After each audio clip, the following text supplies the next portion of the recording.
नमस्कार दोस्तों, मेरा नाम है अंकित और आज हम लाए हैं भारत की सबसे भूतिया जगहों में से एक भांगर किले का रहस्य। राजस्थान की तपती रेत, अलवर की सूनी पहाड़ियां और उनके बीच खड़ा एक सन्नाटे में डूबा किला। यह है भानगढ़ का किला कहते हैं। जैसे ही सूरज ढलता है, यहाँ की हवा बदल जाती है, पक्षियों की आवाजें अचानक थम जाती हैं और खंडहरों के बीच से आती है किसी के धीमे रोने की आवाज। क्या सच में यहाँ भूत हैं या यह सिर्फ एक श्राप की कहानी है? आज हम जानेंगे भानगढ़ का इतिहास, उसका पतन और वह रहस्य जो आज भी लोगों की रूह कंपा देता है।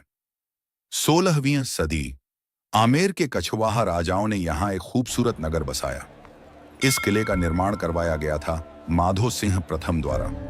यह जगह कभी वीरान नहीं थी। यहाँ बाजारों में रौनक थी, मंदिरों में घंटियां बजती थीं, राजमहल में संगीत गूंजता था।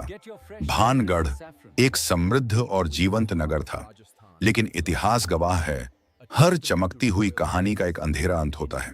भानगढ़ की राजकुमारी रत्नावती, सुंदरता ऐसी कि लोग कहते थे चांद भी उनके सामने फीका पड़ जाए। उनकी सुंदरता की चर्चा दूर दूर तक फैल गई और यही चर्चा पहुंची एक तांत्रिक सिंधिया के कानों तक। सिंधिया राजकुमारी से प्रेम करने लगा, लेकिन वह जानता था राजकुमारी उससे विवाह कभी नहीं करेंगी। एक दिन उसने काले जादू से एक तेल तैयार किया, जिसे छूते ही कोई उसके वश में हो जाता। वह तेल बाजार में रखवा दिया गया, लेकिन राजकुमारी को सच्चाई पता चल गई। उन्होंने वह तेल जमीन पर फेंक दिया।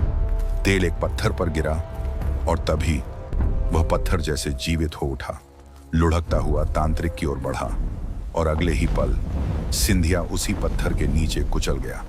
मरते समय उसने श्राप दिया, भानगढ़ बर्बाद होगा, यहाँ कोई जीवित नहीं बचेगा।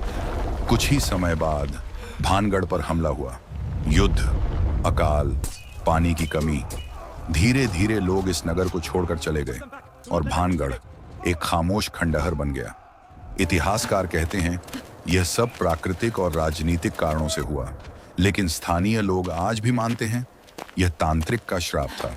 आज भी यहाँ एक बोर्ड लगा है जिसे लगाया है आर्कियोलॉजिकल सर्वे ऑफ इंडिया, जिस पर लिखा है सूर्यास्त के बाद और सूर्योदय से पहले प्रवेश वर्जित है। शाम होते ही सुरक्षा गार्ड सबको बाहर कर देते हैं। वहां के गार्ड जो आर्कियोलॉजिकल सर्वे ऑफ इंडिया के तहत काम करते हैं भी कहते हैं सूर्यास्त के बाद अंदर जाने की सख्त मनाही है।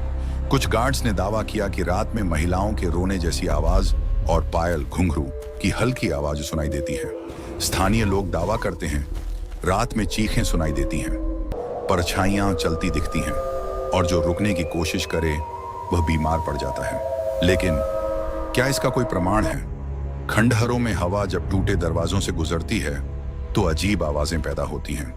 जंगल के जानवर, रात की खामोशी और इंसानी दिमाग कई बार हमें वही दिखाते हैं जिससे हम पहले से डर रहे होते हैं।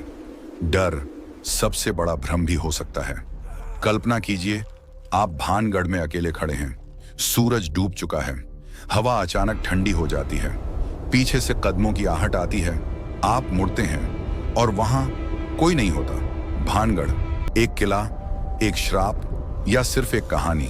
सच क्या है यह आज भी रहस्य है, लेकिन इतना तय है भानगढ़ सिर्फ खंडहर नहीं, यह इतिहास और रहस्य का ऐसा संगम है जो हर किसी को अपनी ओर खींच लेता है। आशा है कि आपको यह वीडियो पसंद आई होगी। ऐसे ही और वीडियो के लिए हमारे चैनल आओ घूम ले इंडिया को सब्सक्राइब करना ना भूलें। मिलते हैं अगली वीडियो में, तब तक के लिए नमस्कार।